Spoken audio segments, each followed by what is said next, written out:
முதலில் கல்பனா, தமிழ்நாட்டில் பெண்களுக்கு பாதுகாப்பே இல்லை, பெண்கள் வாழ்றதுக்கு தகுந்த மாநிலமே இல்லாத அளவுக்கு மாறிட்டு இருக்கு அப்படின்ற ஒரு குற்றச்சாட்டு எழுந்திருக்கு. நிஜமாவே தமிழ்நாட்டில் பெண்களுக்கு பாதுகாப்பே இல்லையா? நிஜமாவே பெண்களுக்கு பாதுகாப்பு இல்லை. இன்றைக்கி மகளிர் தின வாழ்த்து சொல்கிறேன். நியூஸ் ஜே சார்பாக அனைத்து மகளிர்களுக்கும் நியூஸ் ஜே சார்பாக வாழ்த்து சொல்கிறோம். பெண்களுக்கு பாதுகாப்பு இல்லையான்றது நீங்கள் கேள்வி கேட்குறீங்க. எத்தனையோ டிபேட்டில் நாங்கள் பேசியிருக்கிறோம். பாதுகாப்பு இல்லை. நம்ம எதிர்கட்சி தலைவர் அண்ணன் மாண்புமிகு எடப்பாடி அண்ணனும் பல முறை ஆர்ப்பாட்டம் பண்ணியிருக்கிறாரு, போராட்டம் பண்ணியிருக்கிறாரு, எவ்வளோ அப்ஜெக்ஷன் தெரிவிச்சிருக்கிறாரு. அப்போ கூட இந்த ஆட்சி காது கொடுத்து செவி மடுத்து கேட்கலையே, அதிகமாகிட்டு இருக்குதா கண்டி குறையிலையே. பெண்களுக்கு பாதுகாப்பு அதிகமாகிட்டு இருக்கு, குறையவே இல்லாமல் ஏன் அதிகமாகிட்டு இருக்குன்றீங்க? ஏன் அதிகமாக இருக்குதுன்னா, இப்போ சமீபத்தில் இந்த ஞானசேகரன் சொல்கிறவர் இப்போ அண்ணா யூனிவர்சிட்டியில் ஒரு பெண்ணை பலாத்காரம் செஞ்சார், பாலியல் வன்கொடுமை செய்தார்.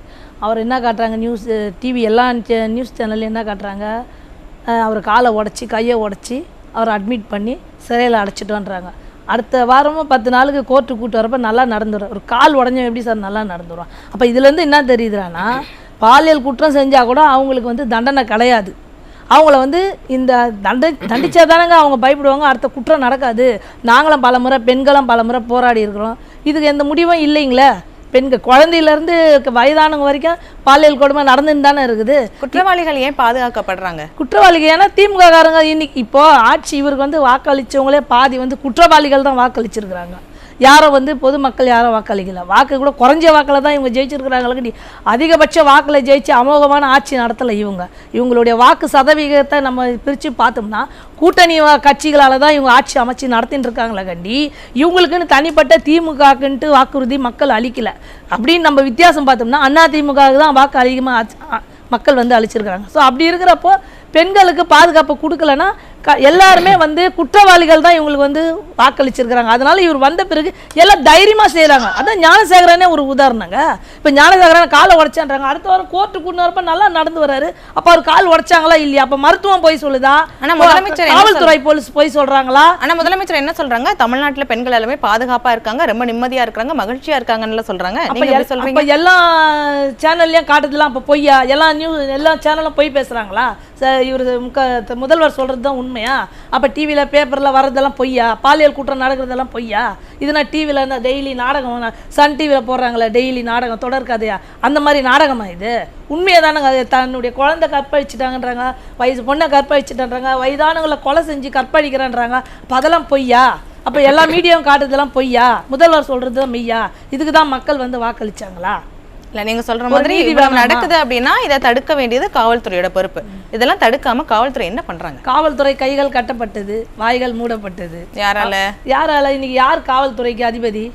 யார் காவல்துறையை வச்சு ஆட்சி நடத்துகிறாங்க? அந்த காவல்துறை யாருக்கு? இப்போ இன்றைக்கி ஒரு குற்றம் நடக்குதுங்க.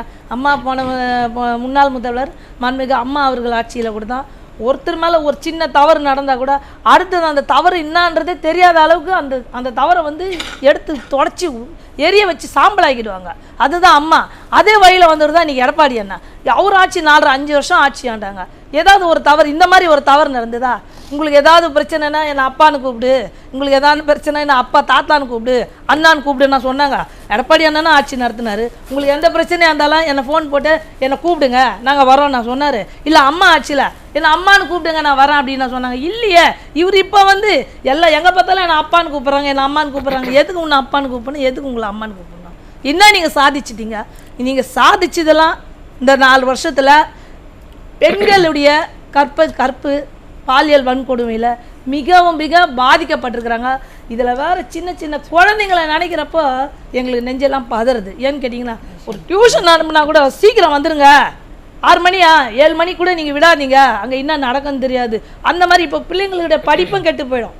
அவங்களுடைய வாழ்க்கையை இப்போ படிக்கிறதுக்கு இனி பிள்ளைங்க அனுப்ப முடியுமா என்னன்றது. அப்போ நாச்சியல் மேம் சொன்ன மாதிரி இந்த பாலியல் குற்றங்கள்லாம் அதிகரிச்சதுக்கு காரணம் அதனால தான் பெண் குழந்தைகள் பள்ளிக்கு அனுப்புறது குறைஞ்சிருக்கு அப்படின்னு சொல்றீங்களா? கண்டிப்பாக. குழந்தை திருமணமும் அதிகரிச்சிருக்கதை பார்க்க. குழந்தை திருமணம் அதிகரிக்குதுன்னா பின்ன பயமா இருக்குது இல்லை? இப்படி கெட்டு போகிறத விட இப்படி குழந்தை திருமணம் அப்படிலாம் நினைக்கிறாங்கல்ல. எல்லா திட்டத்தையும் அம்மா வகிச்ச திட்டம். பெண்களுக்கு அம்மா தாலிக்கு தங்கம் கொடுத்தாங்க, கல்யாணம் பண்ணுறதுக்கு பணம் அந்த நிதி கொடுத்தாங்க. 20-20லேருந்து 25லேருந்து 50,000 வரைக்கும் நிதி வட்டி கொடுத்தாங்க. பெண்களுக்கு மானிய விலையில் ஸ்கூட்ரு கொடுத்தாங்க, அம்மா தண்ணி கொடுத்தாங்க, அம்மா சிமெண்ட்டு கொடுத்தாங்க. எண்ணற்ற திட்டங்களை வந்து பெண்களுக்குன்னு தனிப்பட்ட முறையில் அம்மா வந்து அள்ளி கொடுத்தாங்க. இருந்தாலும் மறைந்தாலும் பேர் சொல்ல வேண்டும், இவர் போல அம்மா போல யார் என்று ஊர் சொல்ல வேண்டும் என்ற திட்டங்கள் நடந்துச்சு. ஆனா இவங்க ஆட்சியில என்ன திட்டம் நடக்குது? அவங்க சொல்றாங்களே பெண்களுக்கு தவிர என்ன நடக்குது, பாலியல் குற்றத்தை தவிர என்ன நடக்குது? பெண்களுக்கு இலவச பேருந்து விட்டுருக்கோம்ல சொல்றாங்க. பெண்களுக்கு இலவச பேருந்து எங்க? 2 பேருந்து, 100 பஸ்ல 2 பஸ் விடுறாங்க. அந்த 2 பஸ் கூட பஸ் ஸ்டாண்ட்ல போய் நிக்கல, எங்கேயோ போய் நிக்குது. ஓட்ட உடைச்சல் பஸ், வயதானவங்க ஏற முடியல, வயதானவங்க நடந்து போய் அவ்வளவு தூரம் ஏற முடியல. பஸ் ஸ்டாண்ட் இங்க இருக்குதுன்னா 10 கொஞ்சம் தூரம் எடுத்துன்னு போய் தான் பஸ்ஸை நிறுத்துறான். அந்த பஸ்ஸை நீங்க விடுறதை விட நீங்க அதை விட நீங்க அந்த மாதிரி அம்மா திட்டத்தை நீங்க அமல்படுத்தினா பரவாயில்ல, அம்மா உணவகத்தை மூடுறீங்க. பெண்களுக்கெல்லாம் மாதம் 1000 ரூபாய் கொடுக்குறோம், அதனால இந்த திட்டத்தை எல்லாம் செயல்படுத்த முடியல அப்படின்னு சொல்றாங்கல்ல. பெண்களுக்கு 1000 ரூபாய் நீங்க எல்லாருக்கும் கொடுக்குறீங்களாங்க? யாருக்கு கொடுத்துருக்கீங்க சொல்லுங்க? எவ்வளவு பெண்களுக்கு நீங்க 1000 ரூபாய் கொடுத்துருக்கீங்க? நீங்க கணக்கு காட்ட முடியுமா? தகுதியுள்ள பெண்களுக்கு கொடுத்துருக்காங்க. அப்ப மற்றவங்களாம் தகுதி இல்லை. அப்ப பாலியல் குற்றம் செஞ்சு அவங்களாம் தகுதி இல்லாதவங்களா? தகுதி இல்லாதனால தான் பாலியல் குற்றம் நடக்குதா? தகுதினா என்ன தெரியும் உங்களுக்கு? தகுதியை பத்தி நீங்க யார்? தகுதி பத்தி நீங்க பேசக்கூடாது. தகுதிக்கும் உங்களுக்கு சம்பந்தமே கிடையாது. தகுதி என்ன சொல்லுங்க? தகுதிக்கு என்ன தகுதி காட்டணும் உங்களுக்கு? ஏன் இந்த கூட்டணி கட்சிங்க வாய முடியும் கம்முன்னு இருக்கிறாங்க? ஏன் மூடிட்டு இருக்காங்க? ஏங்க எதுக்கு எங்க கூட்டணி? மக்கள் எதுங்க ஓட்டு போட்டிருக்காங்க? எதுவாக இருந்தாலும் தவறுகளை சுட்டி காட்டணும். எல்லாரும் நம்பி தானே வாக்களிச்சிருக்கிறாங்க. ஏன் நீங்க வந்து பெண்களுக்கு இவ்வளவு கொடுமை நடக்குது, இதை யாரும் ஏன் தட்டி கேட்க மாட்டேறாங்க? ஏன் கேட்க மாட்டேன்றாங்க? கூட்டணி கட்சிகள் மட்டும்தான் கேட்கல அப்படின்னு பார்த்தோம்னா, நாச்சியார் மேம்கிட்ட பேசின மாதிரி நிறைய சமூக அமைப்புகளும் பெண்கள் அமைப்புகளும் யாருமே பேசுறது இல்ல. எல்லா மீடியாலும் எங்க போனாலும் இவர் நியூஸை தான் காட்டிட்டு இருக்காங்களே கண்டி. சரிங்க, ஒருத்தரை வந்து தவறு செய்யறாங்க, அவங்கள வந்து சிறையில் அடிக்கிறாங்க. அடுத்தது அவங்க மேல என்ன நடவடிக்கை? எங்க பார்த்தாலும் கெஞ்சா பழக்கம், எங்க பார்த்தாலும் சந்து முந்து எல்லா இடத்துலையும் கெஞ்சா. இது வரைக்கும் நாங்களும் பலம் கெஞ்சாவை நிறுத்தின மாதிரி இல்லை, கெஞ்சா வர்றதை வந்து எங்கேயும் ஸ்டாப் பண்ண மாதிரி இல்லை, நான் இந்த பாலியல் வன்கொடுமையை எங்கேயும் தடுத்து நிறுத்தின மாதிரி இல்லை. இவர் பாட்டுக்கு ஷீலா வந்து பேட்டி கொடுத்துருந்தோம். அங்கங்கே நலத்திட்டங்கள் என்ன நலத்திட்டங்கள்? அங்கங்கே வந்து இந்த ரோடு போடுறது, கவா வெட்டுறது, பிரிட்ஜு கட்டுறது, பஸ் ஸ்டாண்டு கட்டுறது, இது பார்க்கு திறக்கிறது, அதில் என்ன வருமானம் வருதோ அந்த திட்டங்களே செயல்படுத்திக்கிட்டு இவங்க இப்படி தான் குதிரை கடிவாளம் மாதிரி போயின்னு இருக்காங்களா கண்டி. இப்படி திரும்பினாலும் இப்படி திரும்பினா பாலியல் வன்கொடுமை, இப்படி திரும்பினா கஞ்சா, இப்படி திரும்பினா வந்து மக்கள் விலைவாசி, இப்படி திரும்பினா வந்து வரி ஏற்பு, கரண்ட் பில்லு, மாதம் ஒரு முறை கரண்ட் பில்லை குறைக்கிறனாரு, இது பில்லு கட்டலாம் அப்படின்னாரு. இது வரைக்கும் அதை நடைமுறைப்படுத்தலை. இப்படி ஒரு வாக்குறுதியாவது நிறைவேற்றிருக்கிறாரா? இந்த வாக்குறுதியெல்லாம் நிறைவேற்றாம இவ்வளோ கூட்டணியாக வந்து இவங்க கூட இன்னும் ஜாலரா ஆட்சின்னு இருக்கிறாங்கன்னா இது வந்து எப்படி ஆட்சியாளர்களுக்கு அழகா இல்லை கூட்டணி தர்மமா நியாயமா? எல்லாத்தை விட பெண்களுக்கு இவ்வளோ வன்கொடுமை நடக்குது, பாலியல் வன்கொடுமை நடக்குது, இதை ஏன் வாய மூடின்னு இருக்கிறாங்க? இதுக்கு பதில் சொல்லுங்க. கேட்கலாம் கருத்துக்கு நன்றி. திருமதி வெள்ளி, உங்கள் இறுதி கருத்து ரொம்ப சுருக்கமாக சொல்லிடுங்க. இறுதி கருத்து இல்லைங்க, முதல்ல வந்து தமிழக முதல்வருக்கு வந்து பெண்கள்னாலே பிடிக்காது. ஏன் அப்படி சொல்கிறீங்க? பிடிக்காது ஏன்னு கேட்டால் மொத்த ஆதரவும் அம்மாவுக்கு கொடுத்த ஆதரவு பெண்கள் தான். அம்மா இன்னைக்கு வந்து அம்மான்னு கூப்பிட வச்சதே இந்த பெண்கள் தான். ஆண்களையும் கூப்பிட வச்சது இந்த பெண்கள் தான் அம்மாவுக்கு வந்து முழு ஒத்துழைப்பு கொடுத்து இன்றைக்கி பெண்களால் தான் ஒரு ஆட்சி வந்து அம்மா நடத்துனாங்க. சரிங்களா? அப்படி இருக்கிறப்ப அந்த பெண்களை வந்து இப்போ இவர் ஆட்சிக்கு வந்து பழி வாங்குறாரு. இவங்க எல்லாம் அம்மான்னு இவங்க தானே அதிமுகவில் 10 ஆண்டு காலமாக அம்மாக்கே ஓட்டு போட்டு அம்மாவை ஜெயிக்க வச்சு ஒரு முதல்வராக்கி இன்றைக்கி நாடு உலகமே அம்மான்ற திரும்பி அம்மா, அதாவது அவங்க அம்மாவை கூப்பிட்டாங்க எந்த அம்மான்னு கேட்குற அளவுக்கு இன்றைக்கி அம்மா வந்து அந்த அளவுக்கு பிரபலமாயிட்டாங்க. அதனால் தமிழக முதல்வருக்கு வந்து அம்மானா அது பெண்கள்னால் பிடிக்காது. அதனால் இந்த பெண்களுக்கு நடக்கிற அத்தனை பாலியல் வன்கொடுமையும் இவர் ஏன் வந்து அதை வந்து சர்வசாதாரணமாக விடுறாருன்னா அந்த கோபம் தான், பெண்கள் மேலே இருக்கிற கோபம் தான். ஆனால் இப்போ வந்து இந்த 2026 அதே பெண்கள் வந்து இவருக்கு நல்ல பாடத்தை புகட்டுவாங்கன்றது எங்களுக்கு நம்பிக்கை இருக்குது. இல்லை, முதல்வருக்கு பெண்கள் மேலே கோபம் இருக்கிறதுனால தான் இதெல்லாம் கண்டுக்காம விடுறாங்க அப்படின்றத எடுத்துக்க முடியுமா? அதாங்க உண்மை. ஏங்க நடவடிக்கை எடுக்கல? ஏன் எடுக்கல? இப்போ அவர் நடவடிக்கை எடுக்கிற இடத்துல இருக்கிறாரு. ஒரு குற்றவாளிக்கு வந்து அவர் நினைச்சாருன்னா அந்த குற்றமே நடக்காத அளவுக்கு தடுத்து நிறுத்துற அளவுக்கு அவருக்கு அந்த அளவுக்கு விருந்தினர்கள் என்ன சொல்றாங்க, இந்த மாதிரி குற்றங்கள் நடக்கிறது காவல்துறைக்கு ஒரு அழுத்தம் இருக்கிறது அப்படின்றதே முதல்வருக்கு தெரியாது, அதனாலதான் இப்படி நடக்குது அப்படின்றாங்களே. காவல்துறைக்கே பாதுகாப்பு இல்லை, காவல்துறை பெண்களுக்கே பாதுகாப்பு இல்லை. அதனால தான் அவர் வந்து காவல்துறை பெண்கள் உமன் போலீஸை கூட என்ன சொல்கிறாரு, நைட்டில் எங்களுக்கு பாதுகாப்பு வேணாம், பெண்கள் வீட்டில் இருக்கணும்னு. அவருடைய டிபார்ட்மெண்ட் மேலே ஏதாவது நம்பிக்கை இல்லை அப்படின்றப்போ பெண் போலீஸ்க்கே பாதுகாப்பு இல்லை. அப்புறம் எப்படி தமிழ்நாட்டில் இருக்கிற பெண்களுக்கு அவர் பாதுகாப்பு கொடுப்பாரு? எதை நம்பி இவர் இனிமேல் வாக்கு போடுவாங்க? பெண்கள் வந்து மிக தெளிவாக இருக்கிறாங்கங்க. ஏன்னு கேட்டிங்கன்னா, இனி வந்து இவரை நம்பினா நம்ம பிள்ளைங்களுடைய வாழ்க்கையோ படிப்போ எல்லாமே இவரால் வந்து நடுரோடுக்கு தான் வரப்போகிறாங்க. அதனால் பெண்கள் வந்து இனி வந்து இவரை ஆதரிக்க மாட்டாங்க. 2026 கண்டிப்பாக இது பெண்களால் ஒரு முடிவு கட்டப்பட வேண்டிய ஆட்சி தான் இது நடக்குது. 2026 கண்டிப்பாக அனைத்து இந்திய அதிமுக மாண்புமிகு தளபதி அண்ணன் எடப்பாடி அவர் தலைமையில் தான் இந்த ஆட்சி நடக்கும்ன்றதை பெண்கள் வந்து உறுதியாக இருக்கிறாங்க. இன்றைக்கி நம்ம கடந்த ஆட்சியில் நடந்தப்போ நிறையவே பார்த்துருக்குறோம். இப்போ இருக்கிற அமைச்சர்களாகட்டும் இல்லை மத்திய எம்பிக்களாகட்டும் எல்லாருமே என்ன பேசியிருந்தாங்க அப்படின்னா, பெண்களுக்கு பாதுகாப்பு இல்லை அப்படின்ற அளவுக்கு நிறையவே பேசியிருந்தாங்க. ஆனால் இந்த ஆட்சியில் எத்தனையோ பெண்கள் பாதிக்கப்படுறப்போ எதுவுமே சொல்லாமல் வாய் மூடி மௌனம் காக்குறது ஏன்? அதுதாங்க அவருடைய திறமை, அவருடைய கெப்பாசிட்டி.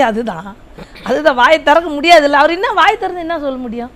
அவர் ஆட்சியில் உள்ள குடும்பம் நடக்குது, அவர் தான் பார்த்து சந்தோஷமா மட்டும் சொல்றாரு அப்படின்னு அவர் பதில் சொல்லணும் அப்படின்றது ஒரு பக்கம் கண்டிப்பா சொல்லி ஆகணும். அவர் சொல்லலைனாலும் கூட்டணி கட்சிகள்ல இருக்கிற எம்பிக்களாகட்டும் இல்லை அமைச்சர்களாகட்டும் உடன் இருக்கிற அவங்க குடும்ப உறுப்பினர்களாகட்டும் யாருமே இது வரைக்கும் பெண்களுக்கு ஒரு பாதுகாப்பை கொடுக்கணும், பெண்கள் பாதுகாப்பை உறுதி செய்யணும் அப்படின்ற ஒரு வாக்குறுதியை பெண்களுக்கு இன்னும் இது வரைக்கும் கொடுக்காதது ஏன்? அது வந்து கூட்டணி கட்சி தர்மன்றது அனைத்து இந்திய அதிமுக மட்டும்தான் இருந்துச்சு. திமுகவில் அது தர்மமே கிடையாது, கூட்டணி தர்மம்லாம் கிடையாது. எல்லாருமே வந்து ஓனருங்க தான், எல்லாமே வியாபாரிகள் தான். கூட்டணி இல்லை, வியாபாரி கூட்டணிகள். எல்லாருமே வியாபார கணக்கில் கூட்டணி வச்சுருக்காங்க. யாரும் மக்கள் நலனை கருதி கூட்டணி கிடையாது. மக்கள் மேலே அக்கறை இருந்தால், மேலும் பெண்கள் மேலே அக்கறை இருந்தால் இந்த கூட்டணியை விட்டு இன்னும் எல்லாருமே விலகி இருக்கணும். நான் இதில் தான் இருப்பேன், யாருக்குமே பெண்கள் மேல அக்கறை இல்லை அப்படின்றீங்களா? பெண்கள் மேலேயும் அக்கறை இல்லை, வருங்கால இளைஞர்கள் மேலேயும் அக்கறை இல்லை.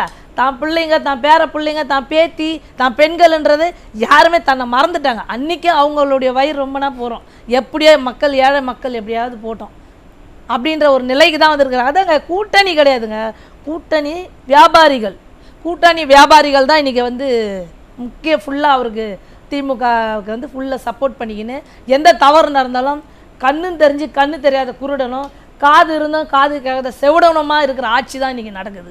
இந்த ஆட்சியில் எங்கே போய் நம்ம உட்காந்து நியாயத்தை கேட்குறது, தர்மத்தை எதிர்பார்க்குறது, பெண்களுக்கு பாதுகாப்பை நம்ம எப்படி எதிர்பார்க்குறது? இதுக்கு எதிர்பார்க்கணும், பெண்களுக்கு பாதுகாப்பு வேணும், நல்லாட்சி நடக்கணும், விலைவாசி குறையணும், மக்கள் எதிர்பார்த்த நல்லது நடக்கணும், மக்கள் பாதுகாப்பாக இருக்கணும்னா ஒரே ஆட்சி அண்ணன் எடப்பாடி அவர் தலைமையில் தான் அந்த ஆட்சி நடந்தாதான் இனி மக்கள் தமிழ்நாட்டையே காப்பாற்ற முடியும். தமிழ்நாட்டையே இன்றைக்கி காப்பாற்ற முடியும். ஏன்னு கேட்டிங்கன்னா, அவர் வந்து எந்த ஒரு முதல்வர் பிள்ளையோ யாருடைய பிள்ளையோ கிடையாது. அவர் சாதாரண ஒரு வட்ட செயலாளராக இருந்து இன்றைக்கி வந்து அந்த வட்டத்தில் ஒரு தெருவில் என்ன தவறு நடக்கும், ஒரு பக்கத்து வீட்டில் என்ன தவறு நடக்குன்ற எல்லாமே ஒரு குடும்பத்தில் இருந்து அறிஞ்சு தெரிஞ்சு நடக்கிறவர். அதனால் அவர் வந்தாருன்னா தான் இந்த பெண்களுக்கோ இந்த தமிழகத்துக்கோ எல்லாத்துக்கும் பாதுகாப்பு கிடைக்கும். இந்த விலைவாசி ஏற்றம், மக்கள் ஏழைங்க கஷ்டப்படுறாங்க, எல்லாத்துக்கும் ஒரு முடிவு கிடைக்கும்னா கண்டிப்பாக இந்த ஆட்சி மாற்றம் 2026 பெண்களே இவங்களை வீட்டுக்கு அனுப்புகிற காலம் மிக விரைவில் வரும்ன்றதை தெரிவிச்சுக்கிறேன். கருத்துக்கு நன்றி சார்.